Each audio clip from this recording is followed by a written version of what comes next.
Hello, hello.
Welcome to Salt City Hoops live postcast. I'm Mark, here to talk to you about what we got going on tonight with the loss against the Blazers. We have a up and down, weird, frustrating game going on today that we'll be able to talk to you about after I get my beer situated here and get you all a chance to join in here. I just went live a little minute ago, so I'll give you all a chance to come in here as I situate exactly what beers we'll be drinking tonight, because I think we got some beer that we need to have drank after that very intoxicating, frustrating game, and, and that was there's a lot of frustration that we're going to get into to talk about this game. The Jazz do lose a close one, though. Again, not the anti-tanking Jazz don't get blown out again. It was a home game against a team without Damian Lillard. I think we were all kind of hoping for a little bit more success on that front, but Anthony Simons goes wild in the first half. The second half is riddled with weird officiating and weird foul drawing and weird turnovers. Utah closes the game with 3 straight turnovers. Does not get a shot up in the final minute plus in the game after some great defensive plays at the 3 and 2 minute mark. Have some good shots. Jordan Clarkson hit some good shots. But unfortunately, Lauri Markkanen committing 2 complete boners at the end of the game really caused the issue for Utah towards the end there, followed by Utah ending up down 3 with 6 seconds left to play, and Jordan Clarkson rises for the hero shot, and he actually gets stripped by Anthony Simons on the way up. It's a clean strip, and as Jordan Clarkson is rising up to shoot the shot, the ball goes off of his foot and kind of counts as a kickball. So we're drinking tonight. I'm finishing up. Look, I got my fancy little tulip glass. I'm sure you all love this right now. We're drinking 11% bourbon barrel aged, and I think it's I don't think it's Stranahan's whiskey. I think it's Breckenridge bourbon. But the brewery is Something Brewery here in Colorado. And this is a bourbon barrel-aged Belgian quadruple. It is 11%. It's got a little holiday spice to it too. It's got a little notes of nutmeg on the nose and the tongue. It's absolutely delicious. And we're going to be cracking open a 11.5% beer here in a second. So welcome in to Salt City Hoops. Love having you here. Bebop asks, does the barrel age actually make the beer taste better? And I think if there's no other elements or adjunct flavors to the beer, then you're really just going to get a bunch of whiskey notes, which I think some people do enjoy that about a barrel-aged beer, but I need a little bit more complexity if you're going to do a barrel-aged kind of thing. I actually love like Cabernet-aged beers in some instances. Like I had a Cabernet-aged blonde ale the other day that was really, really good. And yeah, the fancy glass does open up the notes a little bit. It's absolutely true. We're enjoying it. And because this Belgian quads have a little bit sweeter tone to it, and because we got some holiday spices in there as well, I do think it adds the elements to the bourbon barrel age that I'm expecting. So we needed some 11% beers to get through this fucking Blazers game, guys. What a frustrating game to experience. It's nice to be frustrated about a basketball game, but, whether you're tank or anti-tank, I find, man, this is probably just me speaking, but even if I was unabashedly like, please lose every game, like Conley should be traded, Jordan Clarkson should be traded for pennies on the dollar, I really, really, really don't care. I would find it so hard to not cheer for victory for whoever's on the court, right? Like that's who we are as Jazz fans. And this is a game, if you were live there in the arena, you just finished maybe a quarter end this last week in November, and you're trying to let loose on a Friday or Saturday night. Maybe you finally got your Christmas decorations up, and you're going there to enjoy the Jazz playing against the Blazers. Maybe you have some Portland connections. You're excited to have that game go on. And like, it wasn't as bad as last night with the 70 some odd free throw attempts and the 63 fouls, but this was a very frustrating game to enjoy as a Jazz fan, not just because foul calls or whatever, but I think some guys didn't have it in some respects. We had some weird turnovers. We had very frustrating foul calls. Let me just say at the outset, too, but as people start trickling in here, it is a mantra of this postcast, and especially as I get drunker, that you must always be better than the margin of officiating. That is true for every sport. Teams are going to have bad officiating nights against them. You're definitely going to have your outlier experiences as far as officiating is concerned. But if you want to win a game, or let alone a playoff series, you must be better than the opponent to any sort of degree of difficulty that bad officiating gets you. And I actually don't think the officiating as a whole was bad. I think it was pretty weird in some key moments. And the fouls that were not called against Utah were exacerbated by Portland drawing very legitimate fouls. For example, Jordan Clarkson's foul at the end, the bump that sent Anthony Simons to the free throw line because Portland was in the bonus with 30 some odd seconds to go. That was an unnecessary physical play. Like, that's an absolute foul all the way. And that sort of it feels ticky-tack because it's just a little bump, but that looks worse in compared to Jordan Clarkson just getting absolutely murdered by Yusuf Nurkic towards the end. So I understand that we're going to want to bitch about officiating. I love drinking a beer, talking about officiating at a bar and whatever. But I try to raise the discourse like 5% above that and to say, you know what? Officiating was frustrating, but you had to be better than that. The officiating is never a reason why you lose a game unless you're in a Kings-Lakers situation. But even then, the Kings should have been better over the series, right? Like, one game is we don't need to talk about Kings-Lakers, so. Sorry, I should announce to the folks in Twitter Spaces when I start sucking down a beer so they aren't confused by the sudden the silence for a minute.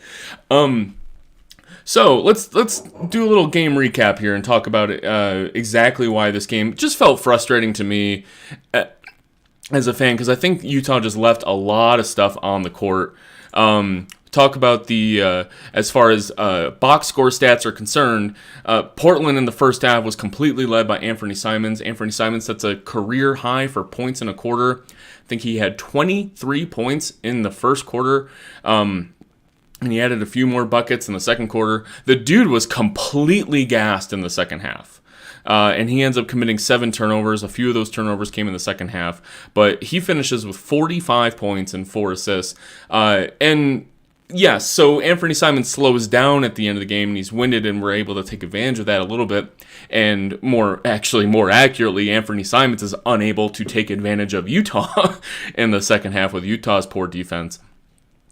But I also thought that over half of the points that Simons got in the first quarter, maybe 80% of the points, were complete playground easy buckets. We're talking Colin Sexton going under screens. We're talking Colin Sexton going over a screen and completely dying. I don't think I've seen a player die on a screen worse than I've seen Colin Sexton a couple times going over on the Simons on a Simons ball handling. We used to criticize Jordan Clarkson sometimes for and Royce O'Neal sometimes for going under screens on really good shooters. Turns out, like, as you got through like the course of some of those high leverage playoff games, they were going under the screens because it was the quickest way they were able to get to the contest, because when they were going over screens, they were dying so badly that the ball handler was able to, like, let's say he's dribbling from right to left on the wing, gets a nice screen set by the center. He just can continue drifting towards the corner,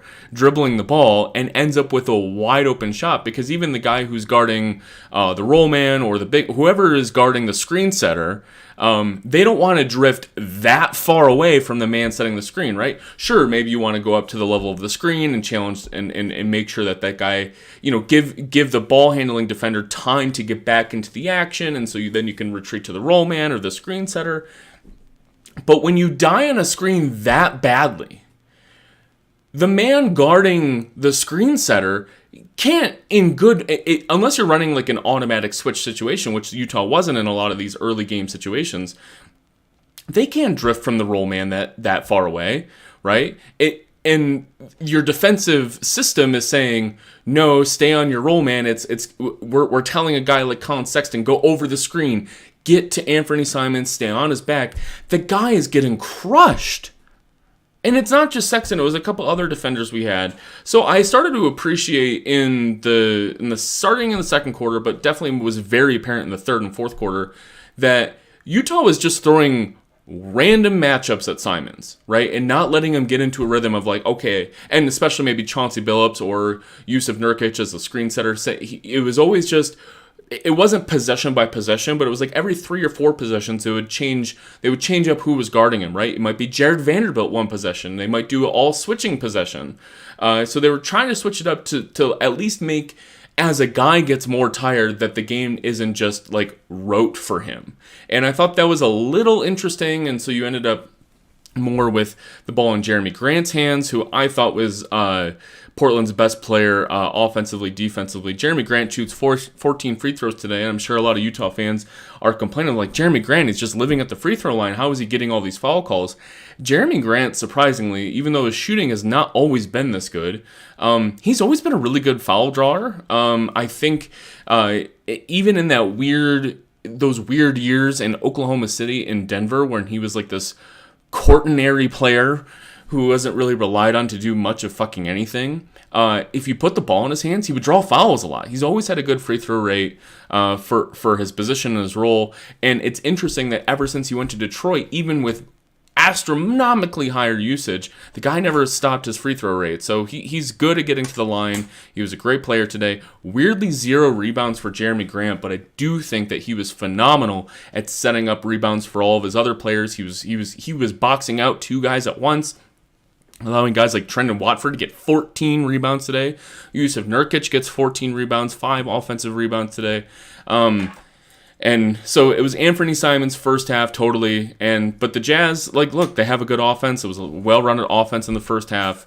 No player scores over 24 points today for Utah, and in the first half it was a lot of the same. Lauri Markkanen was very good early. His 3-point shooting is absolutely ridiculous because now he's shooting bananas 3-pointers as well. He's not just, he gets the ball in the corner, he's shooting threes, it's cute. No, he's actually bombing contested threes, off balance. I don't think any of them were off the dribble necessarily, except for maybe a Bojan Bogdanovic style one dribble, which I don't really count that.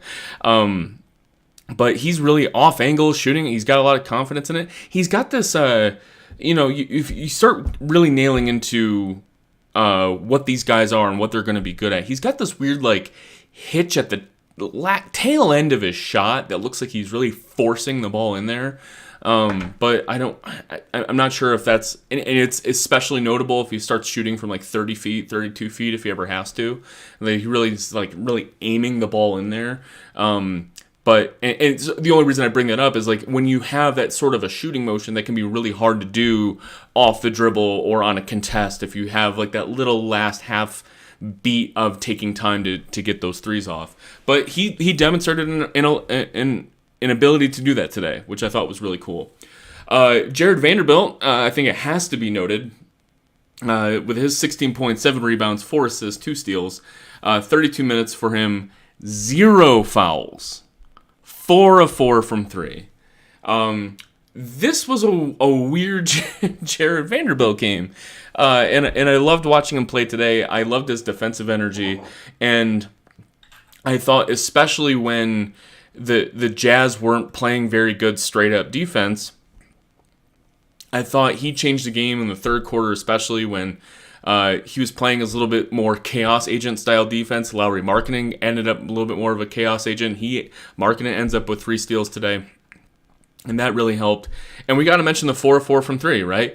All 4 of the threes came from the corner. Yusuf Nurkic is a notorious, if I'm told not to guard a guy from the corner, I'm just not going to do it, right? And all 4 of Vanderbilt's 3-point attempts were practice gym level threes, and look, he made them. And it feels like if Utah fans want to call back, right? This isn't Maxi Kleber, right? Maxi Kleber is a shooter. He can do those sorts of things. But there were a couple games in the Mavericks playoff series where Josh Green, who is a terrible shooter, who is actually shooting really well from 3 in the same situations that Vanderbilt is in this year, but he's a terrible 3-point shooter. He was the man that Rudy Gobert or Hassan Whiteside was tasked with marking and said, hey, look, if that guy wants to wind up from 3, you just let him have it. And Josh Green had a couple games where he missed all of them. And he had a couple games where he made a couple. And I'm not sure one game is going to change the tenor of how teams guard Jared Vanderbilt from 3. I still think he is eminently unguardable, or not worthy of being guarded. I'm not using my right words here, from 3. But I do think that with him making 4 of 4 from 3 in today's game, that I floated the idea of, Will Hardy never wants 2 non-shooters on the floor. I don't think he's done 2 non-shooters on the floor once in this entire season, unless you count THT as a non-shooter. But as we all know, that dude loves to motherfucking shoot the ball when he shouldn't. So you end up, I thought, if Vanderbilt is actually, in the heads of these players, and especially because the Blazers were usually playing 2 non-shooters at the same time, if you count, Greg Brown is not quite a shooter, or Yusuf Nurkic is not quite a shooter, or Justice Winslow is definitely not a 3-point shooter.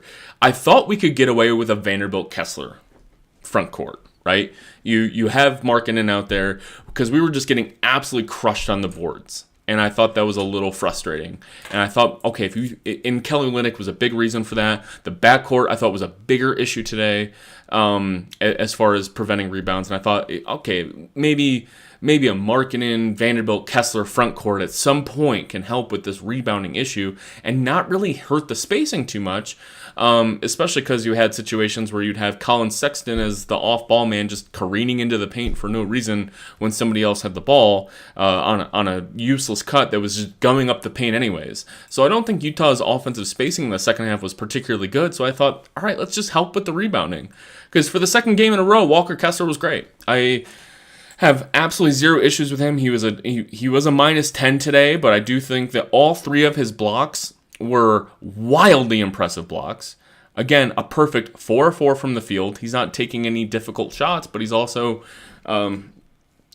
just in the right place and in setting up the right situations. He plays really smart basketball. Loved watching him play today. And you want to complain about Malik Beasley being 1 of 6 from 3, but the team shot 36% from 3 today. Again, 4-4 from Jared Vanderbilt. Lauri Markkanen, 4 of 6.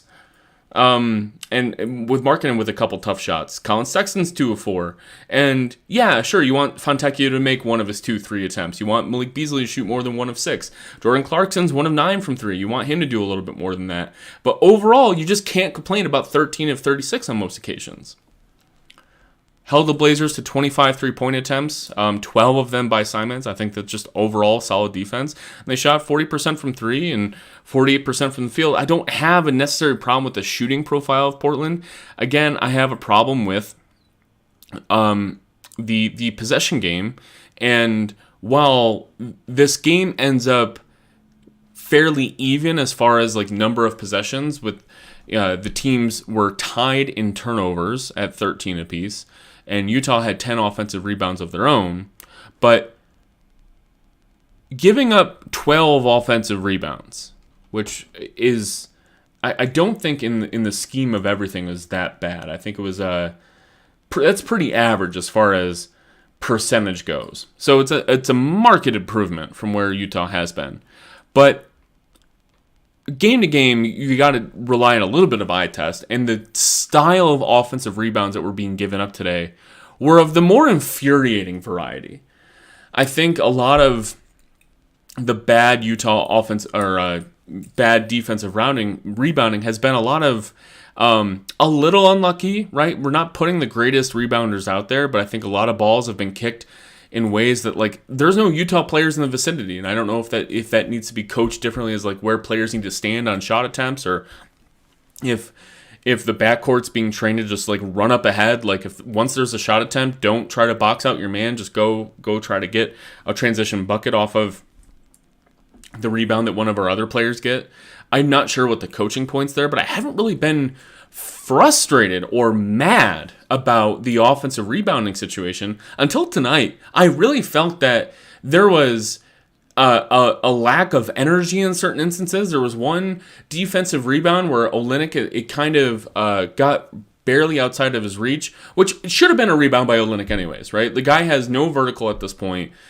He's not high pointing the ball ever. All of his rebounds are just, they fall to him. And I don't think he's a great box out guy. He's not very strong against the players that he matches up against. He's never been a good defensive rebounder in his career, although that this year is by far his worst defensive rebounding. Anyways, he tips the ball, and it falls right in front of Malik Beasley, right? And there's no energy from Beasley to go acquire that basketball. Offensive rebound, Portland. There were, out of the 12 offensive rebounds I counted, 3 of the possessions were multiple offensive rebounds by different players on one possession. All of them ended up in points for Portland. That's so maddening, right? Where you get more than one offensive rebound on a possession, especially when they score after it. It's weird that, like, sometimes a multiple offensive rebound possession that still leads to a stop can be weirdly energizing for a team. But none of that happened today. They were all buckets for Portland today. So that's partially why I end up so upset about today. I thought the rebounding was frustrating. The turnovers were, like, 13 turnovers is still bad, right? It's not horrible.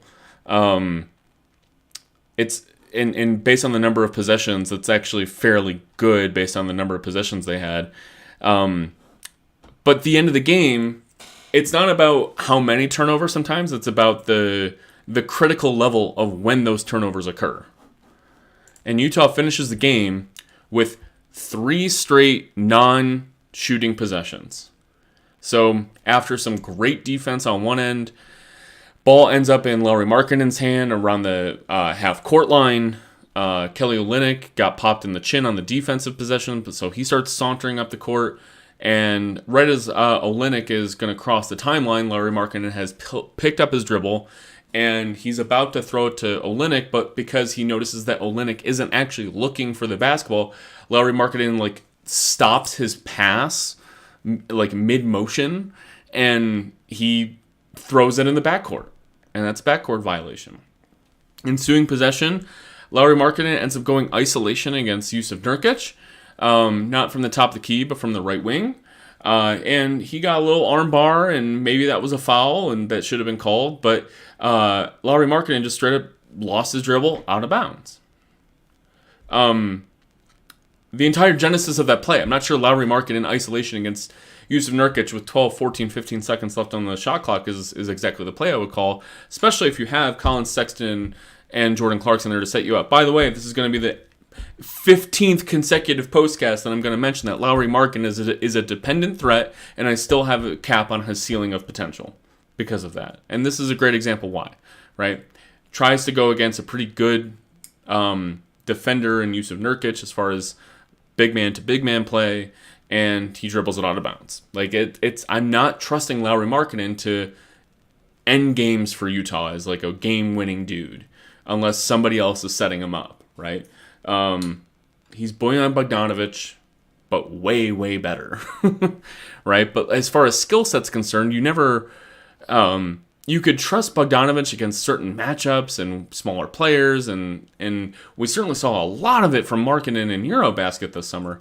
Against NBA talent, I'm not seeing why we would ever have him go isolation against Jusuf Nurkic in situations that I don't think warrant it. And in the last position, I already mentioned it, Jordan Clarkson gets a nice ball off of a curl, down 3, rises up for 3, and Anthony Simons, bad defender, sticks his hand out there and strips the ball away. So you end up with 3 turnovers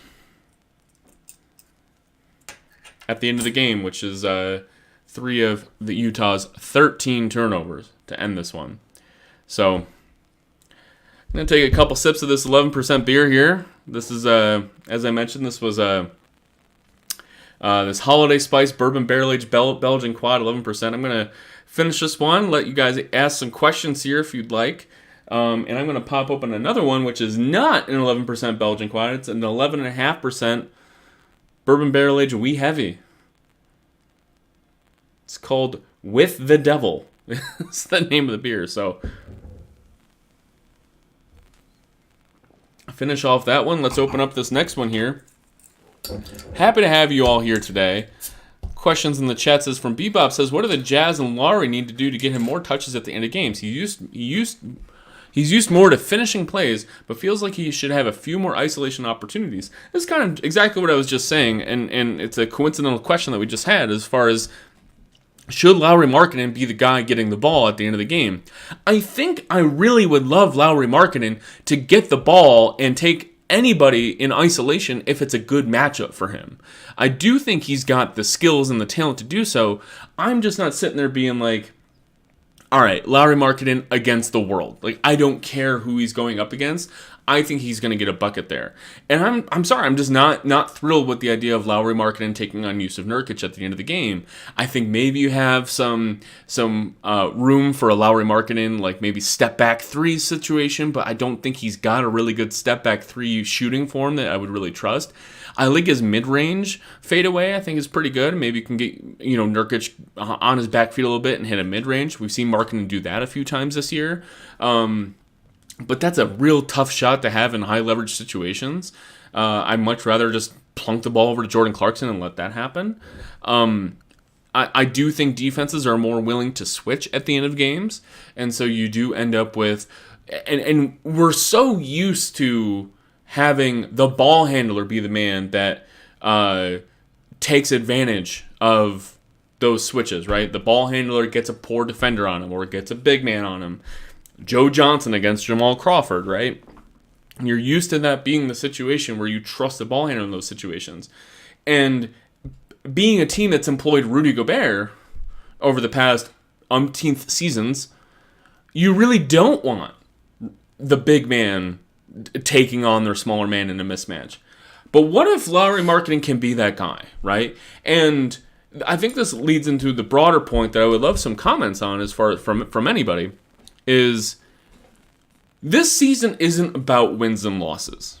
And I think that comment gets made a lot when people are referring to, well, we really don't want them to win a lot. The wins don't matter. They're not going to win a title. They're not even going to make a playoff run. They might not even make the playoffs at this point, or even the play-in tournament. The wins don't matter. And my counter to that is that the losses don't matter either. I think people lose sight of the fact that, like, losing the basketball game is not some goal to be cherished. You're still looking for players to improve. What are these players going to be 2, 3, 4 years from now? That's what you're looking for. And experimenting what their skill sets are, that's important to us this year. And if that helps us win basketball games, even better. So I do think finding a way to get Lauri Markkanen in mismatches that he can take advantage of in isolation, I think is a successful move. I think that is worth trying for. That might lose you some games. It might win you a lot of games too. And so when we talk about, okay, what players are going to be on this team in the future? Is Colin Sexton going to be on this team in the future? Is Lauri Markkanen going to be on this team in the future? What is Walker Kessler's role, right? Is he going to be expensive backup center? Or is he going to be a guy that you're willing to pay and start a shitload of basketball games for you? Is Jared Vanderbilt worth a shit, right? And you need to see them improve their skills in the areas why their teams were willing to give them up, right? Colin Sexton, good efficient scorer, terrible defender, not great ball vision today. That's the Colin Sexton we got today. We got 6 of 11 from the field. We got 2 of 4 from the free throw line, 5 of 6 from 3, 1 turnover, 0 assists. And defense, as I mentioned earlier, that was non-existent, right? He had a nifty offensive rebound that was nice. He had a good defensive rebound at one point among the trees. He's fine, right? It's all relative to how much you have to pay the guy and the salary cap, and like that all matters. But like right now, we're looking to say, can you be better than the money you're making? Because that's what's going to turn you into a Jazz long-term piece versus part of the next trade. And so Markkanen being this massive improvement of a player, 9 of 9 from the free throw line today. I love it when players, as they improve their offensive skill set, are drawing free throws. I think that's really, really, really important. We've seen improvements in his game that we've never seen before. So Markkanen goes from, okay, he's a guy on a contract, to he's part of the future, right? Even older guys like Kelly Olynyk, we get him from the Bogdanovich trade to sort of like set the table as a starting center. And we know Olynyk's limitations as a rebounder and as a defender, but maybe he can show us a little something to turn him into different positive assets that we weren't going to get for Bogdanovich. That's very plausible. Talen Horton-Tucker, young guy, just turned 22, by the way. Every time I'm always... I think I started the season guessing that Horton-Tucker was 25, and then like every month I've gone down a year, and I've still always been wrong with how old he is. He's 22. When's his birthday? Is this his age 22 or 23 season? He just turned 22, November 25th. Happy birthday, Talen Horton-Tucker, who based on Wikipedia, I'm now learning his middle name is Jalee, Jalee.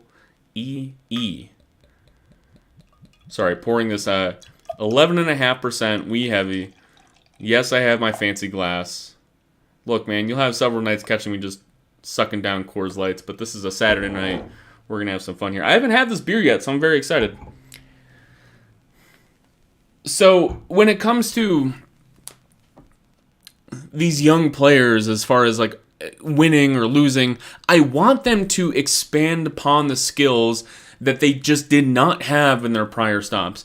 And we're seeing it in fits and starts, and that's what I'm looking for over 82 games. Is Colin Sexton, do I want to cheer for him 3 years from now? Malik Beasley, is he more than just a gunner? By the way, he didn't shout well today, Malik Beasley. 1 of 9 from the field, 1 of 6 from 3. Don't care. We know the guy's a 40% three-point shooter. I want him gunning. He finishes a team low minus 18 today. I thought his defense was real lacking. I thought he was tasked with guarding Anthony Simons in the first half a little bit and really sucked at that. Not a great game from Malik Beasley, but I do not care what he does offensively. 0 turnovers. He usually pitches in an assist or 3. Totally fine. I don't mind him missing. I didn't really notice Talen Horton-Tucker offensively or defensively today. So sorry, I went off script a little bit. Not like I exactly have a script. But that's where I get frustrated about today's game. Is I think we had some real dumb turnovers from some players that I expected a little bit better of. I think some of the performances were lacking in Colin Sexton defensively and ball vision wise. I think was a struggle today. Olynyk, he had 9 rebounds, but he really struggled keeping Jusuf Nurkic in check on the offensive glass. And Malik Beasley didn't have the shot going. I was really disappointed in my boy Simone Fontecchio today. I thought his 12 minutes were largely a disaster. His threes were way off today. He committed 2 fouls in 12 minutes, both of them real bad, handsy fouls. And I can't describe the frustration I feel. Like, you look at the stat line, you say, there's nothing too bad about this. Right? And all the advanced stats look fine. The turnovers look fine. The rebounding looks fine. I cannot describe how frustrating the style of turnovers were. How frustrating the style of offensive rebounding was. Even the transition defense today was absolutely terrific. Utah holds Portland to very few points in the fast break today. What was it today? 4 fast break points for Portland today. 4! And only 14 points off of Utah's 13 turnovers. So that's really good transition defense most of the time. That's really good. But the turnovers and key moments were frustrating. Utah takes the lead late after being down 15 at one point in the second quarter. They fought high energy. Jordan Clarkson fouled out at the end of the game. I think it was notable that at the end of the game he did 2 very interesting things. One is he apologized to the Asian ref at the end of the game for just being on his asshole game, or maybe just saying like, hey, nothing personal, whatever. And then as soon as that guy got to the locker room, he hasn't even taken off his jersey yet. He's tweeting out a video of how he got absolutely demolished by Jusuf Nurkic and saying it's worthy of a 2-game suspension. So he's doing all sorts of stuff. So let's try this wee heavy here. Happy to take any questions from the crowd as you're in here having some fun. That is my first taste of this bourbon barrel aged wee heavy, and that is going to hit me hard. That is a good beer. So, absent any questions from the crowd, I'm going to close up shop here after talking about this very frustrating game. The Jazz, they have they have a lot more rest for the next few games here. They have the Warriors next, I believe. Check out the Jazz schedule here.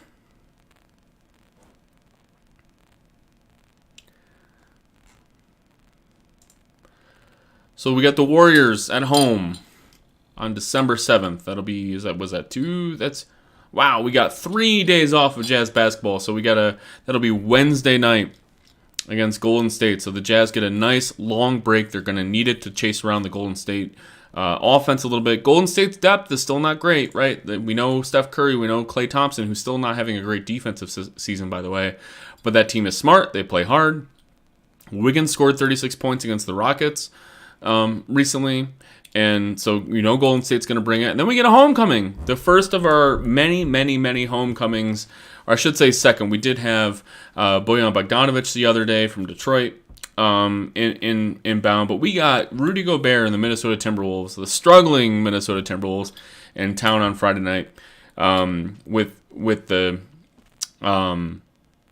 at home in Salt Lake City. Rudy Gobert ejected after 9 minutes today. Kenrich Williams drove against Rudy Gobert. Always a mistake. Kenrich Williams misses the shot, and as Rudy Gobert and Williams falls to the ground, and as Gobert is kind of looking for the rebound, he trips over Williams' body on the ground, and Gobert thought, I guess, that Williams tripped him intentionally from the ground. Always a scary thought, man, when you're 7 foot and you're surprisingly getting hacked at your ankles by somebody on the ground and causes you to fall over. That can be scary. But as Williams did not do that intentionally. And as Williams got up, Gobert completely just, total low leg sweeps, just totally took Williams out and caused Williams to fall to the ground. And after review, Gobert was ejected. Like, Gobert has those weird spurts of mega emotion. We've seen it with the cup slap and all sorts of things. So he got ejected. I don't think that'll be a suspension, but even if it is, it'll just be a one gamer. So we should, pending injury or COVID or anything, we'll have Gobert in town on Friday, December 9th. That'll be a fun game, and I'm sure we'll have a nice tribute video for Gobert there. And then we a back-to-back traveling to Denver on Saturday, and then coming back for another home and home with New Orleans. 2 home games in a row next week against New Orleans. The NBA schedule is very weird this year. There's a lot of grouped games, almost like baseball series, in the middle of the regular season. The Spurs have a lot of them, where the Spurs are playing like 3 teams in the 1 week or something like that. So Utah had that with Houston, had a home and home with Houston the other day. But this is a home and another home with New Orleans next week. So the Jazz set up 14-12. I think we've pretty confidently said that, like, this team is definitely not a 25 or 30 win team. 39, 38, 40 wins, that seems right for this team. And so it doesn't change what I think about what lottery pick the Jazz might or might not get or whatever. It really doesn't change that at all. I don't think that they should tank. I don't care if they do. It's not even like I don't think they should. I just don't care if they do or not. If they trade Beasley and Mike Conley and they trade all these good players and you're only left with Jordan Clarkson and Lauri Markkanen and they end up winning 30% of their games going forward and they finish with 30 wins, I don't care. It's more about game to game. Who are the players that are worth watching? I mentioned this already in a long soliloquy, but it's really about like what players are worth keeping around and what skills are they improving. And I do think Jordan Clarkson will stick around as a piece for the Jazz going forward. I really just don't think that whatever Utah's asking prices and what teams kind of need skills like Jordan Clarkson, I don't think it's going to match up well. And I think Clarkson is a guy that is worth keeping around for 3 or 4 more years, right? Like, you can keep Clarkson until the guy's 34, 35. Like, he's worthy of another contract, I think, as this team grows up. And like I said, man, I'm not sure about Colin Sexton. I'm still not even sure about Lauri Markkanen to a lot of extent, right?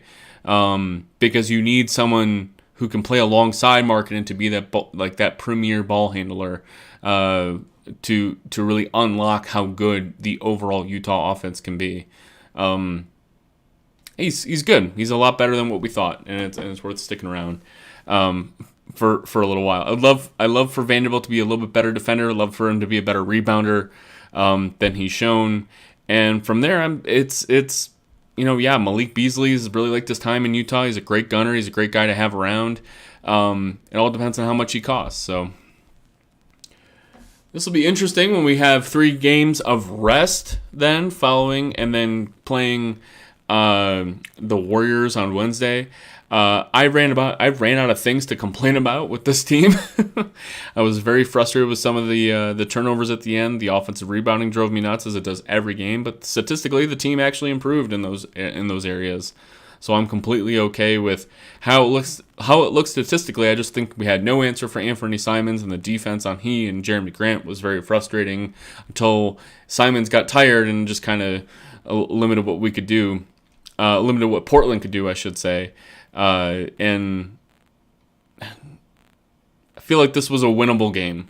And I think that's probably what is the root of my main frustration is always when a game feels winnable and you just piss it away. That's what feels, I think, the most frustrating is that like a little bit better defense on Simons in the first half and not bonering those last 3 possessions. This is a Utah win. The crowd was great today, and I think they deserved a win today. So drinking this here 11.5% wee heavy. We have no other games going on right now, so I don't know what I'm going to do with the rest of my evening. But I think we can sign off for now. This is Salt City Hoops live postcast. Thank you all for joining me. This has been a lot of fun. We'll do this again Wednesday night. We will not be doing this next Saturday night when they're in Denver. Not because I'll be at the game, but unfortunately I have a Christmas concert I have to play in. So I'm missing the Jazz in town, and I don't get to do a postcast. So, but we will be doing Wednesday and Friday night next week. We'll keep this going. This is a lot of fun. I got some good beers. We got some great holiday beers to drink. This Wee Heavy is absolutely going to kick my ass tonight, and I'm going to have some fun with it. So y'all have a great night. And I'll catch you Wednesday night. Hopefully the Jazz get back in the win column. They're still over 500, and they still have never been blown out this year except for that one Denver game. So this is a good, fun team. Love how hard they play. And I guess I can complain a little bit less if they're going to play this hard every night. So this is Mark Pereira. Great to have you here tonight. I will talk to you next week for Salt City Hoops live postcast and beer. Catch you next time.